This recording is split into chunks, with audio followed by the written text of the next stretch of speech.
ভিক্ষুক থেকেও চাঁদা নেয় একটা গ্রুপ, এই গ্রুপটা কারা? বিএনপি নিজেরাও তাদের দল থেকে অসংখ্য নেতাকর্মী তাদের বহিষ্কার করেছে এই কারণের উপর ভিত্তি করে। পারছে বিএনপি এই যে জামাতের নাকি বেড়ে যাচ্ছে, পার্থক্য কমে যাচ্ছে বিএনপির সঙ্গে, জামাতের জনপ্রিয়তা যদি বাড়ে তাহলে আমি মনে করি বিএনপির সঙ্গে একটা সুস্থ প্রতিযোগিতার যে পায়ে ভর করে গাড়িতে উঠে কারাগারে গেলেন সেই মানুষটি কেন কারাগার থেকে ফিরবার পরে আর কখনো নিজের শক্তিতে দাঁড়াতে পারলেন না, হাঁটতে পারলেন না, এবং কেন এই মানুষটির একটার পর একটি আয়োজনে বলেছেন, সেখানে তারেক রহমান ছিলেন, অনলাইনে যুক্ত ছিলেন, তিনি বলেছেন যে দলটি স্বাধীনতার বিরোধিতা করেছিল তারা আবার ধর্মকে ব্যবহার করে মানুষকে বিভ্রান্ত করছে। এই জামাতি বিএনপির সঙ্গে গত কয়েক যুগ ধরে রাজনীতি করছে, হঠাৎ করে এই মন্তব্য কেন? জামাতের স্লোগান দেখি তখনও কিন্তু তারা বলেন নৌকা ধানের শীষ, দুই সাপের এক বিষ। গত 15-20 বছর ধরে জনগণের সামনে দেওয়ার চেষ্টা করেছে এবং তার পতনের মূল একেবারে প্রেকটা কিন্তু এই শব্দের উপর ভিত্তি করে হয়েছে। ঠিক আছে, রাজাকার, তারপরে এই ট্যাবলেট সে খাওয়াতে চেয়েছিল যে এটা বললে তাহলে বোধহয় সব ঠিক হয়ে যাবে। জনাব তারেক রহমান নিজে কথা বলতেছেন, উনি নিজেও কিন্তু এটার বাস্তব সাক্ষী না। জামাত যে 200 আসনও পায় তাও জামাত জাতীয় সরকার গঠন করবে, সেই সরকারে বিএনপি যাবে কিনা তিনি সে আহ্বানও করবেন বলেছেন। আগে ভোটটা হোক তারপরে না 200 আসন। আমরা তো এনসিপিকেও বলতে শুনেছি, বিশেষ করে এনসিপির একজন অত্যন্ত ভোকাল নেতা বলেছেন যে তারা 300 আসনই বোধহয় পেয়ে যাবেন, এরকম বলেছেন। কোথায় পেয়েছেন? এটা সর্বোচ্চ 2 লক্ষ, 2.5 লক্ষ, 3 লক্ষের বেশি হবে না, এটা তো শেখ মুজিব ভুলে বলে ফেলেছিল। তো সেই ভুল কথাটা এখন যদি আবার আমি শুদ্ধ করে বলি, ঘাত হয়েছে। নির্বাচনের ট্রেনে উঠে গেছে বাংলাদেশ। কাল সন্ধ্যায় অথবা সর্বোচ্চ দেরি হলে বৃহস্পতিবার ঘোষণা হবে বহুল কাঙ্ক্ষিত ত্রয়োদশ জাতীয় সংসদ নির্বাচনের তফসিল। নির্বাচনকে ঘিরে ইতিমধ্যেই সব প্রস্তুতি সম্পন্ন করতে দেখা যাচ্ছে রাজনৈতিক দলগুলোকে। মূল রাজনৈতিক দলগুলোর নেতৃত্বে গঠন করা হচ্ছে নির্বাচনী জোটও। নির্বাচনকে ঘিরে চলছে কথার লড়াই, যে লড়াই পৌঁছে যাচ্ছে মাঠে ময়দানেও। সব মিলিয়ে নির্বাচনকে ঘিরে কোন দিকে যাচ্ছে দেশ আর কোন দিকে রাজনীতি। দর্শক, স্বাগত আপনাদের সাথে আছি আমি মাহমুদ রাকিব। আমরা আজ আলোচনার নাম দিয়েছি ভোটের হুইসেল। আর নিয়ে আলোচনা করতে আমাদের সাথে 2 জনপ্রিয় রাজনীতিবিদ রয়েছেন। আছেন বাংলাদেশ জাতীয়তাবাদী দল বিএনপির সাবেক সংসদ সদস্য ও সুপ্রিম কোর্টের আইনজীবী ব্যারিস্টার রুমিন ফারহানা, এবং আরও আছেন বাংলাদেশ জামায়াত ইসলামীর ঢাকা মহানগরী দক্ষিণ শাখার সেক্রেটারি ডক্টর শফিকুল ইসলাম মাসুদ। আপনাদের দুজনকে স্বাগত। দর্শক, আমরা একটু শুরুতে রুমিন আপার কাছে শুরু করতে চাই। নিশ্চয়ই জানেন যে আগামীকালই সম্ভবত তফসিল দেওয়া হচ্ছে, সব প্রস্তুতি নেওয়া হয়েছে। আজকে প্রধান বিচারপতির সঙ্গে দেখা হয়েছে, কালকে দুপুর নাগাদ না সকালের পরপরই রাষ্ট্রপতির সঙ্গে দেখা করবে নির্বাচনী কমিশন। সব মিলিয়ে কতটা প্রস্তুত বিএনপি? আপনাকে অসংখ্য ধন্যবাদ। সার্টেনলি দীর্ঘ সময়ের পর বাংলাদেশ একটা নির্বাচনে প্রবেশ করতে যাচ্ছে এবং এই নির্বাচনটিকে ঘিরে মানুষের প্রত্যাশা, মানুষের স্বপ্ন, মানুষের আশা অনেক বেশি। এবং বাংলাদেশের বৃহত্তম রাজনৈতিক দল হিসেবে বিএনপিও এই রকম একটি নির্বাচনের জন্য দীর্ঘ সময় অপেক্ষা করেছে। চাইলে বিএনপি 2014 অংশ নিতে পারত এবং বিরোধী দলও যেতে পারত। চাইলে বিএনপি 2024-এও নির্বাচনে অংশ নিতে পারত, কিন্তু বিএনপি চেয়েছিল বাংলাদেশে একটি সুষ্ঠু, অবাধ, নিরপেক্ষ নির্বাচন যখন হবে তখনই বিএনপি নির্বাচনে অংশ নেবে। সো নানান রকম চড়াই উতরাই, নানান রকমভাবে আমাদের নেতাকর্মীদের উপর দিয়ে ঝড় ঝাপটার পরে অবশেষে বাংলাদেশ একটি নির্বাচন হতে যাচ্ছে, আশা রাখি ফেব্রুয়ারিতে, এবং বিএনপি শতভাগ প্রস্তুত। খালেদা জিয়া হাসপাতালে, তারেক রহমান এখনো বাংলাদেশে আসেননি, এই দুটি বিষয় রেখে একটু বলবেন, মাথায় রেখে। সার্টেনলি কেন মাথায় রাখবো না। আমাদের বিএনপির চেয়ারপারসন বেগম খালেদা জিয়া, তিনি কেন অসুস্থ, কেন তার শারীরিক অবস্থার এতটা অবনতি, এটাও কিন্তু দেশের মানুষ খুব ভালোভাবে জানে। এবং যেই মানুষটি নিজের পায়ে ভর করে গাড়িতে উঠে কারাগারে গেলেন, সেই মানুষটি কেন কারাগার থেকে ফিরবার পরে আর কখনো নিজের শক্তিতে দাঁড়াতে পারলেন না, হাঁটতে পারলেন না, এবং কেন এই মানুষটির একটার পর একটা ভাইটাল অর্গানের সমস্যা দেখা দিল, এটাও কিন্তু বাংলাদেশের মানুষ খুব ভালোভাবে জানে। হ্যাঁ, ভারপ্রাপ্ত চেয়ারম্যান এখনো বাংলাদেশে আসেন নাই, কিন্তু তিনি বাংলাদেশে আসবেন না এটা কিন্তু একবারও উনি বলেননি, কেউ বলেনি। সো উনি আসবেন, আমরা আশা করছি তফসিলের পরপরই উনি বাংলাদেশে আসবেন। কিন্তু উনি যেভাবে দলকে গত 15 বছর দেশের বাইরে থেকে দিক নির্দেশনা দিয়েছে, এবং বিশেষ করে 18-র পর থেকে আমি বলবো। 18 সালে যখন দেশনেত্রী বেগম খালেদা জিয়াকে কারাগারে নেওয়া হলো, তারপর থেকে কিন্তু দলের স্টিয়ারিংটা জনাব তারেক রহমানের হাতে। মানে এই দুটি বিষয়ে নেতিবাচক কোনো প্রভাব ফেলছে না বিএনপিতে? না, একেবারেই না। এবং আমি মনে করি যে ম্যাডামের শারীরিক এই অবস্থায় এবং ওনার দেশের জন্য তার আজকে যে পরিণতি দাঁড়িয়েছে, দেশের মানুষের জন্য, দেশ জনগণের জন্য, সেটার একটা রিওয়ার্ড আমরা ভোটের মাঠে পাবো। আচ্ছা আচ্ছা, একদম। মাসুদ, একটু আপনার কাছে ফিরতে চাই। আপনারা যদি আমরা বলি দীর্ঘদিন ধরে একসঙ্গে ভোট করে এসেছেন বিএনপির সঙ্গে, বিএনপি জামাতের সঙ্গে ভোট করে এসে জোটবদ্ধ ভোট, এবার আলাদা ভোট হচ্ছে এবং আওয়ামী লীগের পরিবর্তে বিএনপি আপনাদের প্রধান প্রতিপক্ষ। কতটা প্রস্তুত জামাত নির্বাচনের জন্য? অনেক ধন্যবাদ আপনাকে এবং যারা দর্শক শ্রোতা শুনছেন, পরে শুনবেন, সবাইকে সালাম জানাচ্ছি। আসসালামু আলাইকুম রহমতুল্লাহ। জামাত ইসলামী শুরু থেকেই আমরা নির্বাচনের জন্য মাঠে একই সাথে আমরা আন্দোলনও করেছি এবং নির্বাচনের প্রস্তুতিও নিচ্ছি। আন্দোলনও করতে হয়েছে জনগণের প্রয়োজনেই। আপনারা জানেন যে বিচার সংস্কার, জুলাই সনদ সংক্রান্ত গুরুত্বপূর্ণ অনেকগুলো বিষয়, বিশেষ করে গণভোট প্রসঙ্গে জনগণের যে প্রত্যাশা ছিল, সেই প্রত্যাশা পূরণে আমরা ভূমিকা রেখেছি। বিশেষভাবে আমাদের প্রবাসী ভাই বোন যারা, তাদের ভোটে অন্তর্ভুক্ত করা, এরকম অনেকগুলো বিষয়কে সামনে রেখে আমাদের একই সাথে আমরা নির্বাচনের জন্য মাঠে আমাদের সবাইকে কাজে সম্পৃক্ত করেছি।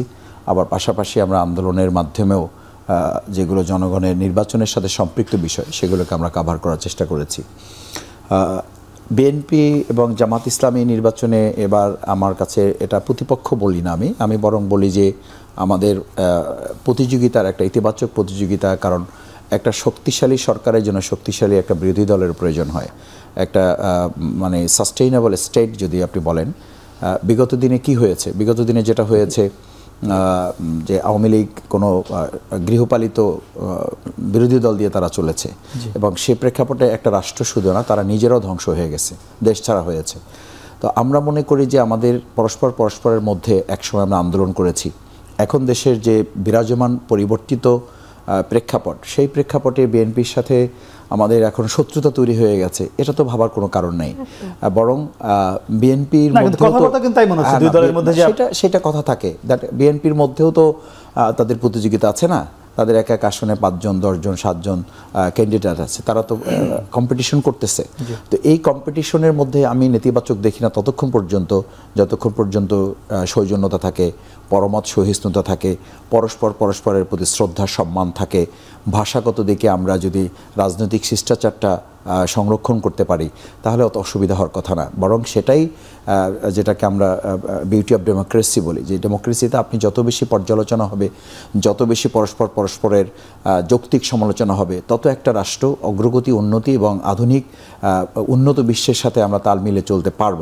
কিছুক্ষণ আগেই আপনি বলছেন যে সৌজন্যতা থাকে, জামাতের আমির তিনি কিছুক্ষণ আগেই বলেছেন যে সমাজের রন্ধ্রে রন্ধ্রে দুর্নীতি ভরে গেছে। আপনি জানেন যে আজকে বিশ্ব দুর্নীতি বিরোধী দিবস, এবং সেখানে তিনি বলেছেন যে ভিক্ষুক থেকেও চাঁদা নেয় একটা গ্রুপ। এই গ্রুপটা কারা, কাদেরকে উনি মিন করেছেন? দেখেন, আমরা কিন্তু এই কথাটা শুরু থেকে বলে আসছি যে আওয়ামী লীগ যে চাঁদাবাজি, যে সন্ত্রাস, যে ফ্যাসিবাদের রাজনীতির কারণে তারা দেশ ছাড়া হয়েছে, শুধু ক্ষমতা ছাড়া না, দেশ ছাড়া হয়েছে। একই কাজ আমাদের দেশে করছে এবং কোনো ক্ষেত্রে আমরা শুনছি, দেখছি এবং পত্রপত্রিকায় আমরা জানছি। এমনকি বিএনপি নিজেরাও তাদের দল থেকে অসংখ্য নেতাকর্মী তাদের বহিষ্কার করেছে এই কারণের উপরে ভিত্তি করে।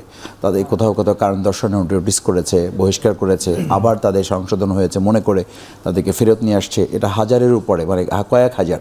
তো এই যে পরিস্থিতিটা হচ্ছে, এটা তো খুব স্বাভাবিকভাবেই বোঝা যায়। আর আমরা এই প্রসঙ্গে খুব স্পষ্ট কথা বলেছি।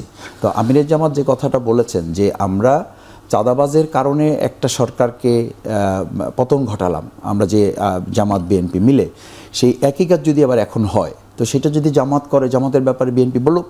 আর বিএনপির ব্যাপারে যদি এটা হয়ে থাকে, তাহলে বিএনপি তাদের ব্যাপারে পদক্ষেপ নেওয়া উচিত।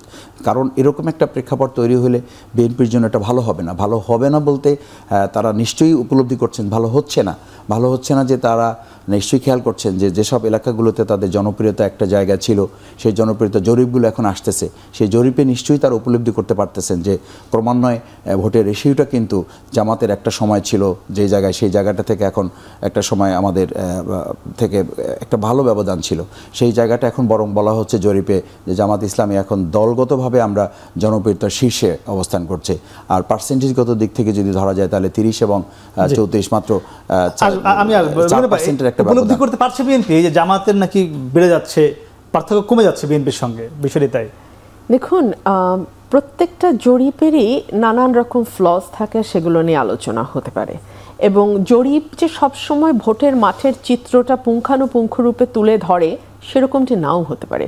যতক্ষণ পর্যন্ত বাংলাদেশে একটি সত্যিকারের নির্বাচন অনুষ্ঠিত না হচ্ছে ততক্ষণ পর্যন্ত জরিপ নিয়ে আমরা আলোচনা করতে পারি, কিন্তু একমাত্র নির্বাচনের পরেই এবং একটি সুষ্ঠু নির্বাচনের পরেই বোঝা যাবে মাঠে কার কি অবস্থা। আর এখানে আমার ভাই যে কথাটি বললেন, জামাতের জনপ্রিয়তা যদি বাড়ে তাতে তো কোনো অসুবিধা নাই, এবং আমরা মনে করি যে আগামীর বাংলাদেশ হবে সুস্থ প্রতিযোগিতার বাংলাদেশ। এটা অন্তত আমি এই আশাটা দেখতে চাই। একটা সময় বাংলাদেশ নির্মূলের রাজনীতির মধ্যে দিয়ে গেছে, একটা সময়ে আমি জামাত ইসলামের উদাহরণই দিই, আমাদের শিবিরের ভাইরা বলতেও পারতেন না যে তারা শিবিরের সমর্থক, তাদেরকে বিভিন্নভাবে নির্যাতন করা হতো। ইভেন সংসদে দাঁড়িয়ে আমি আবরার ফাহাদ যখন হত্যাকাণ্ড ঘটে তখন আমি বলেছিলাম, যখন একটা রব উঠলো যে আবরার ফাহাদ শিবির করে, তখন আমি বলেছিলাম যে এটা একটা ট্রেডিশন হয়ে দাঁড়িয়েছে যে give them a bad name and then kill ইট।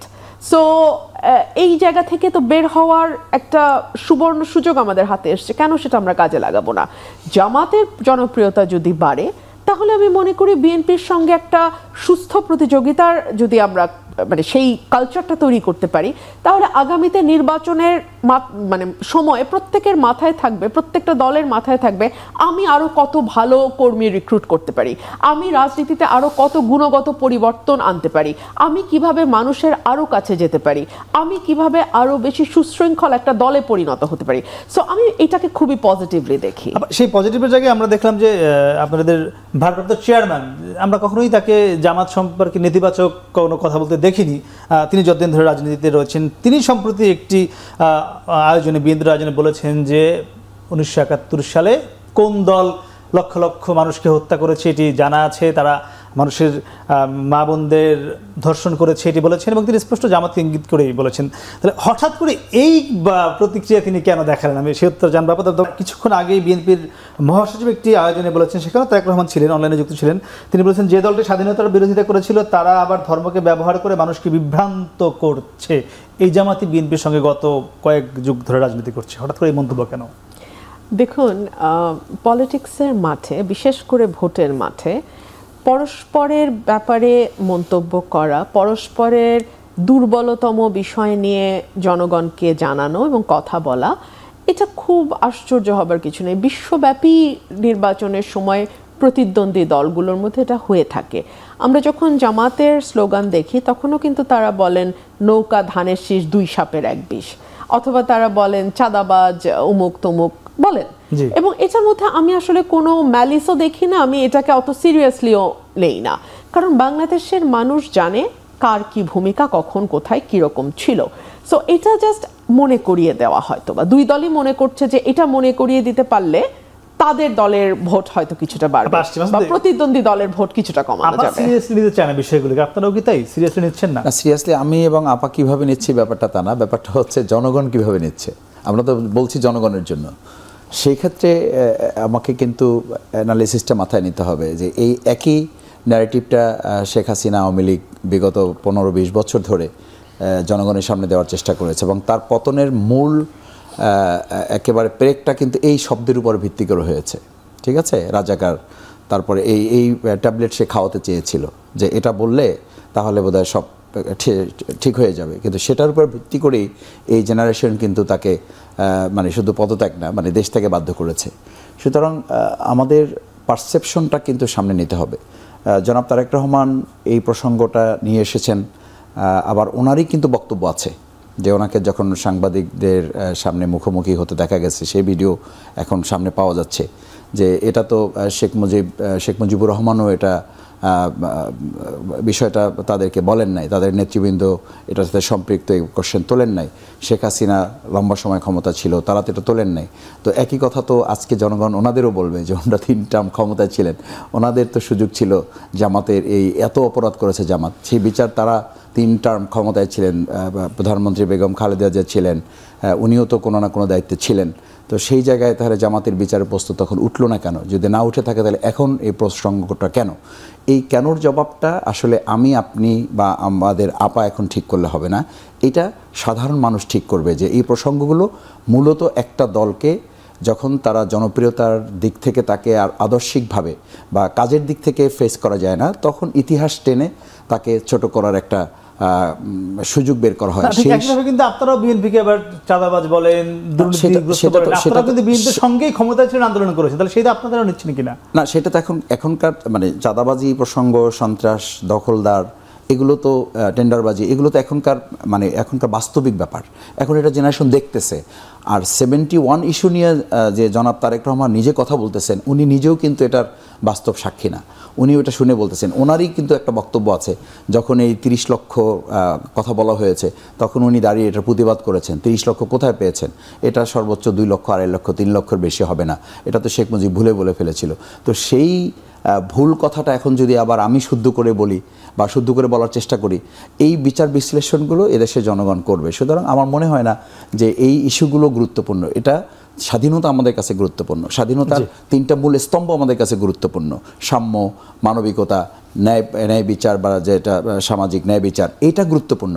এই 3টা ইস্যুতে আসলে কি ভূমিকা দলগুলো পালন করছে, সাম্যের ক্ষেত্রে কি ভূমিকা, মানবিকতার ক্ষেত্রে কি ভূমিকা, সেই জায়গাটাই এখন জনগণের কাছে ইম্পর্টেন্ট হয়ে গেছে। আবার একটু জানতে চাই, জামাতের আমির বলেছেন যে আগামীতে যদি জামাত ক্ষমতায় যায় এবং 200 আসন পাওয়ার কথা তিনি বলেছেন, জামাত যদি 200 আসনও পায় তাও জামাত জাতীয় সরকার গঠন করবে, সেই সরকারে বিএনপি যাবে কিনা তিনি সেই আহ্বানও করবেন বলেছেন। আগে ভোটটা হোক, তারপরে না 200 আসন। আমরা তো এনসিপিকেও বলতে শুনেছি, বিশেষ করে এনসিপির একজন অত্যন্ত ভোকাল নেতা বলেছেন যে তারা 300 আসনই বোধহয় পেয়ে যাবেন, এরকম বলেছেন। তো জানি না 300 আসন কিভাবে হয়, বা কি 350 আসন তারা পাবেন এরকম বলেছেন, বিএনপি 20-25টা পেতে পারে এরকম বলেছেন। তো ভোটের আগে এগুলো কথা হয়। জাতীয় সরকারের ইস্যুটা কিন্তু বিএনপি তার যে 31 দফা সেখানে পরিষ্কারভাবে বলেছে যে সকল দলের মতের মানুষকে নিয়েই তারা সরকার গঠন করবে। তারও আগে 2016 সালে যখন ভিশন 2030 দিল দেশনেত্রী বেগম খালেদা জিয়া, সেখানেও তিনি জাতীয় সরকারের কথা বলেছেন। এবং তিনি বলেছেন যে অনেক সময় দেখা যায় যে দলগুলো হয়তো জাতীয় নির্বাচনে লড়ে জায়গা করতে পারে না, ছোট দলগুলোর কথা বলেছেন, কিন্তু দেশের মানুষের প্রতি, দেশের প্রতি তাদের দায়বদ্ধতা অনেক। তো সেই দলগুলোর যারা ফেস, সেই রকম মানুষদেরকে তিনি সরকারে নেবেন এবং সকলে মিলে একটা জাতীয় সরকার গঠন করবেন। এটা 16 সাল থেকে বিএনপি বলে আসতেছে। এবং এটাও বলা হয়েছে যে গত 15 বছরে যে বিভাজনের রাজনীতি হয়েছে, যেই নির্মূলের রাজনীতি হয়েছে, আদার করে ফেলার যে রাজনীতি হয়েছে, সেই জায়গায় আসলে যদি আমরা একটা সকলে মিলে একটা সরকার পরিচালনায় সকলকে নিয়ে যদি না করতে পারি, তাহলে বাংলাদেশ আসলে খুব বেশি দূর যেতে পারবে না। সেইখানে জামাত কতটুকু এগিয়ে জাতীয় সরকার নেতৃত্ব দেওয়ার? বুঝি জামাত কতটুকু এগিয়ে নেতৃত্ব দেওয়ার জাতীয় সরকারের? হ্যাঁ, জামাত কতটুকু এগিয়ে এটা তো আসলে ভোট না হওয়ার আগে বলা যাবে না। তবে ডেফিনেটলি জামাতের প্রিভিয়াস রেকর্ড যদি আমরা দেখি, সেই জায়গা থেকে তাদের ভোটের পার্সেন্টেজ অনেকখানি বেড়েছে। এর পিছনে অনেক কারণ আছে, বাট এটা সত্য যে জামাতের ভোটের পার্সেন্টেজ নিশ্চয়ই বেড়েছে। বলছেন জাতীয় সরকারের অন্যকে আহ্বান করছে, 200 আসন পাওয়ার কথা বলছেন, হঠাৎ করে এত কনফিডেন্সটা কেন? না, হঠাৎ করে এই কনফিডেন্সের তো ব্যাপার না। ব্যাপারটা হচ্ছে আমরা এই দেশে বিভিন্ন সময়ে যে সংসদ নির্বাচনগুলো হয়েছে, জামাত ইসলামী সেখানে প্রতিনিধিত্ব করেছে। সেই প্রতিনিধিত্বের জায়গায় আমাদের একটা খুব গুড রেকর্ড জাতির সামনে আমরা দিয়েছি। যখন এই দেশ দুর্নীতিতে চ্যাম্পিয়ন, তখন আমাদের 2জন মন্ত্রী 3টা মন্ত্রণালয় দুর্নীতি মুক্তভাবে পরিচালনা করেছেন। সুতরাং এই যে মানে করাপশনের জায়গায় আমরা একটা মানুষের এখন সবচেয়ে গুরুত্বপূর্ণ জায়গা হচ্ছে এটা যে আমরা নো করাপশন, আমরা দুর্নীতি চাই না, সুশাসন, গুড গভর্নেন্স চাচ্ছে। এই জায়গাটা জামাত ইসলামী তো মুখে না, আমরা কথায় না, আমরা কাজে দেখাতে পেরেছি। স্বাভাবিকভাবেই এবার নির্যাতন নিপীড়নের জায়গা দেখেন, বেগম খালেদা জিয়া নিশ্চয়ই অত্যাচারিত হয়েছেন শেখ হাসিনা দ্বারা। এরপরে ভারপ্রাপ্ত চেয়ারম্যান উনি দেশের বাইরে চলে যেতে বাধ্য হয়েছেন। তো এর পাশাপাশি আবার দেখেন জামাত ইসলামের 7 জন নেতাকে কিন্তু সরাসরি ফাঁসি দেওয়া হয়েছে। দেলোয়ার হোসেন সাঈদী রাহমাহুল্লাহ, উনি এই দেশের শুধু না আন্তর্জাতিকভাবে উনি শিক্ষিত একজন আলেম, তাকে মেডিকেল কিলিংয়ের মাধ্যমে হত্যা করা হয়েছে। এই সমস্ত বিষয়গুলো সামনে রেখে জনগণের পারসেপশন 3টা। একটা হচ্ছে আধিপত্যবাদ বিরোধী আন্দোলনে জামাত ইসলামের ভূমিকা, সেটা পাবলিক পারসেপশনটা আমাদের সাথে ক্যারি করেছে। নাম্বার 2 হচ্ছে হ্যাঁ না, সেটা আছে, সেই জায়গাটা তারা তাদের মতো করে চিন্তা করছে কে কতটুকু করেছে। সেই আধিপত্যবাদ বিরোধিতা আবার কিন্তু দ্বিচারিতাও দেখা যাচ্ছে যে আমরা এখন মানে ভারতের সাথে মিলিয়ে কি করছি। এখন বিএনপির কিন্তু আমি এলাকায় আমি শুনতে পাই যে আমাদের আধিপত্যবাদ মুক্ত একটা আমাদের বিএনপি দরকার, যে বিএনপি খালেদা জিয়া করেছেন, যে বিএনপি শহীদ প্রেসিডেন্ট জিয়া রহমান করেছেন, আমরা সেই বিএনপি খুঁজছি। তো এই কথা শুধু আমার জামাত ইসলামী বা মানে কোনো দলের না, এটা কিন্তু সাধারণ মানুষেরও এবং বিএনপির একটা বড় অংশের কথা যে আমরা সেই বিএনপি চাই যে বিএনপি শহীদ প্রেসিডেন্ট জিয়া রহমান করেছেন, যারা আধিপত্যবাদের কাছে মাথা নত করেন নাই। তার মানে হচ্ছে সামথিং হ্যাপেন, কোথাও এরকম প্রবলেম হচ্ছে। 2 হচ্ছে যে আমরা একটা মানে আমাদের জনশক্তি বা আমাদের কর্মীদের মাঝে আমরা সুশাসনের একটা এক্সাম্পল আমরা সেট করতে পেরেছি। আর 3rd ছিল আমাদের সবচেয়ে বড় যেটা, সেটা হচ্ছে যে সৎ, দক্ষ, যোগ্য নেতৃত্ব বিনির্মাণে আমরা সাধারণ মানুষের পাশে থাকার চেষ্টা করেছি একেবারে নিঃস্বার্থভাবে। একটি বিষয়ে জানতে চাই, অনেক কিছু করেছেন, আবার আপনাদের নিয়ে একটি কথা বারবারই উঠে আসছে যে এই নির্বাচনকে সামনে রেখে আপনারা ধর্মকে ব্যবহার করছেন। গতকালও বিএনপির স্থায়ী কমিটির সদস্য সালাউদ্দিন আহমেদ বলেছে যে আপনারা ধর্মকে ট্যাবলেট হিসেবে ব্যবহার করে আগামী নির্বাচনে একটি পরিকল্পিতভাবে এগোচ্ছেন ধর্মকে ব্যবহার করার। জান্নাতের টিকিটের বিষয়ে একটি রয়েছে, এটি নিয়ে খুবই আলোচনা সমালোচনা চলছে। সামাজিক যোগাযোগের মধ্যে বলেছে জামাত জান্নাতের টিকিট বিক্রি করছে। মানে এই বিষয়গুলো আসলে কি আপনারা আসলেই করছেন না অন্য কোনো বিষয় রয়েছে?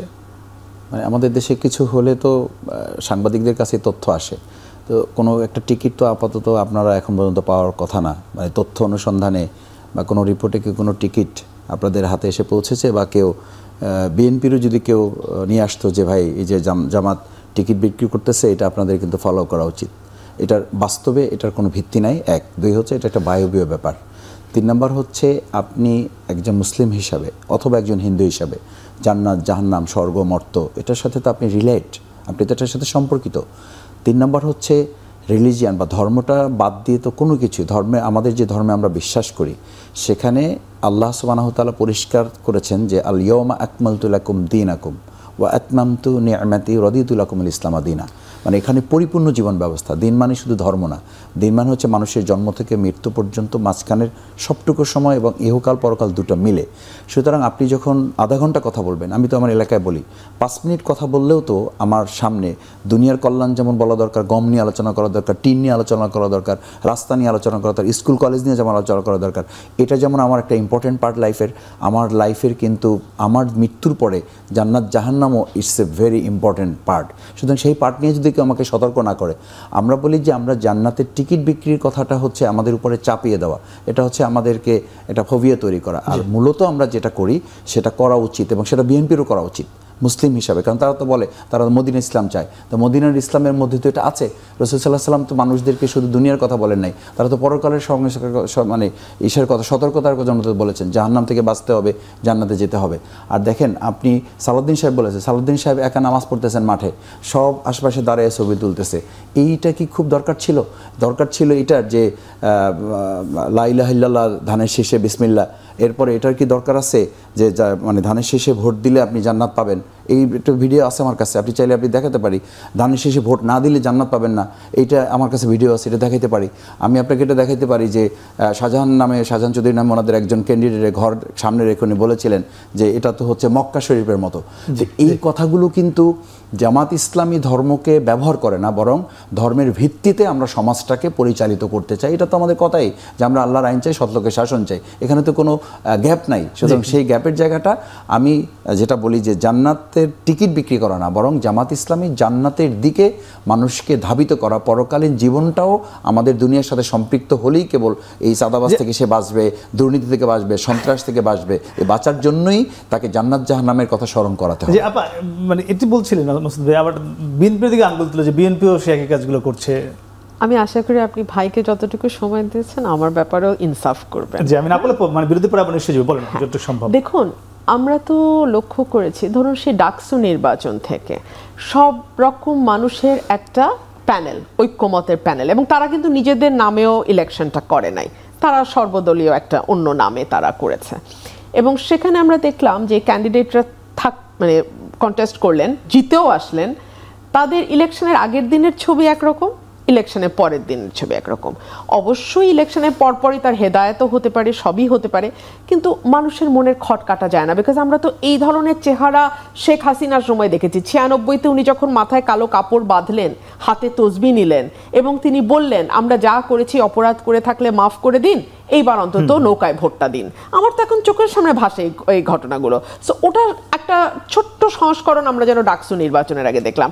আবার আমার ভাই শাহজাহান চৌধুরীর কথা বলেছেন, ওনাদের দলও একজন শাহজাহান চৌধুরী আছে চিটাগংয়ের, এবং উনি যেভাবে প্রচারণা চালাচ্ছেন, যেই ভাষায় উনি হুমকি ধামকি দিচ্ছেন মানুষকে, সেটাই বা কতটুকু লজিক্যাল সেই প্রশ্নও তো আমরা রাখতে পারি। তিনি যেমন বলছেন ওসি, এসপি, ডিসি ওরা কান ধরে উঠবে বসবে আমাদের কথায় ধরবে, আমাদের কথায় ছাড়বে, আমাদের কথায় মামলা দেবে, আমাদের কথায় মামলা থেকে নাম কাটবে, এটাই বা কতটুকু নির্বাচনের পরিবেশ রাখে সেই প্রশ্ন অ্যালাউ করে কিনা। আবার ধরুন সকালবেলা ফজরের নামাজের পরেই আমার যেই ভাইরা জামাতের প্রার্থী হয়েছেন, ওনারা কিন্তু ফজরের সময় আমার এলাকাতেও একদম ফজরের ওয়াক্তে ওনারা চলে যান এবং মাগরিবের পরে কিন্তু ওনারা আর প্রচারণা করেন, ওনারা ঘরে চলে যান। তো এই সময় ফজরের সময় তারা যখন প্রচারণায় নামেন, ওনারা কিন্তু কানে কানে এটা বলেন যে জামাতকে ভোটটা দিয়েন, দাঁড়িপাল্লায় ভোটটা দিলে আখেরে আপনারা জান্নাত পাবেন। কানে কানে বলে, কানে কানে বলে, কানে বলেছে। আমি তো একজন নিজেই প্রার্থী, আমাকে তো আর বলবে না।